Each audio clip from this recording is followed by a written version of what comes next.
Hello, and welcome back to the channel. Well, first, if you're new to my channel, hit that red subscribe button, ring the notification bell so you'll be notified of all the videos, like and share. This is the Church of God's Covenant. What we do here is we reading from Genesis all the way to Revelation, chapter by chapter, day by day, book by book. It's going to be a long process. All right. We're on Exodus chapter 9 right now, so that's 59 days in a row. We're reading out of the Bible. Read out of my Home and Christian Standard Bible. Home and Christian Standard Bible, which is plain English. All right. You can read out of your Amplified, NIV, King James, whichever version that you have. Just follow along. Like I said, if you're new to my channel, hit the red subscribe button right now. Hit it right now. Join the family. Come read with us. All right, Exodus chapter 9. Then the Lord said to Moses, "Go into Pharaoh and say to him, this is what Yahweh, the God of the Hebrews, says. Let my people go so that they may worship me. But if you refuse to let them go and keep holding them, then the Lord's hand will bring a severe plague against your livestock in the field, the horses, donkeys, camels, herds, and flocks. But the Lord will make a distinction between the livestock of Israel and the livestock of Egypt, so that nothing of all that the Israelites own will die. And the Lord set a time, saying, tomorrow the Lord will do this thing in the land. The Lord did this the next day. All the Egyptian livestock died, but none among the Israelites' livestock died. Pharaoh sent messengers who saw that not a single one of the Israelite livestock was dead. But Pharaoh's heart was hardened, and he did not let the people go. Then the Lord said to Moses and Aaron, take handfuls of furnace soot, and Moses is to throw it toward heaven in the sight of Pharaoh. It will become fine dust over the entire land of Egypt. It will become festering boils on man and beast throughout the land of Egypt. So they took furnace soot and stood before Pharaoh. Moses threw it toward heaven, and it became festering boils on man and beast. The magicians could not stand before Moses because of the boils, for the boils were on the magicians as well as on the Egyptians.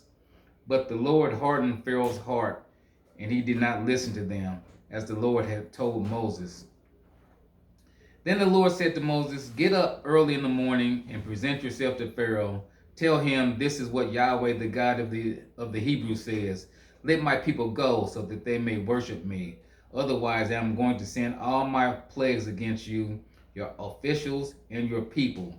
Then you will know there is no one like me in all the earth.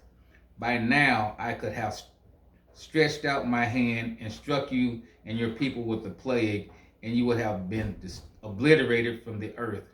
However, I have let you live for this purpose, to show you my power and to make my name known in all the earth. You are still acting arrogantly against my people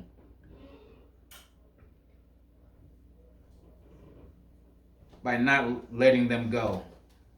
Tomorrow at this time I will rain down the worst hail that has ever occurred in Egypt from the day it was founded until now. Therefore give orders to bring your livestock and all that you have in the field into shelters.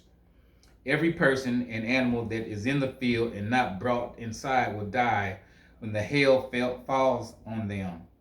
Those among Pharaoh's officials who feared the word of the Lord made their servants and livestock flee to shelters. But those who didn't take the Lord's word seriously left their servants and livestock in the field.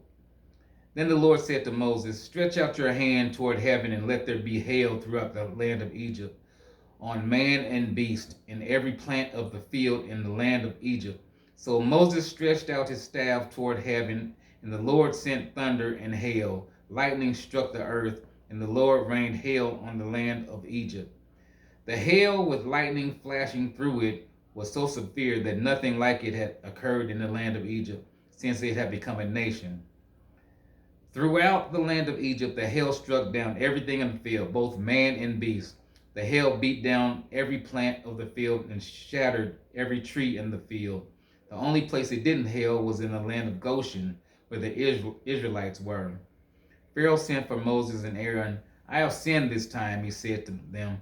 Yahweh is the righteous one, and I and my people are the guilty ones. Make an appeal to Yahweh. There has been enough of God's thunder and hail. I will let you go. You don't need to stay any longer. Moses said to him, when I have left the city, I will extend my hands to Yahweh. The thunder will cease, and there will be no more hail, so that you may know the earth belongs to Yahweh.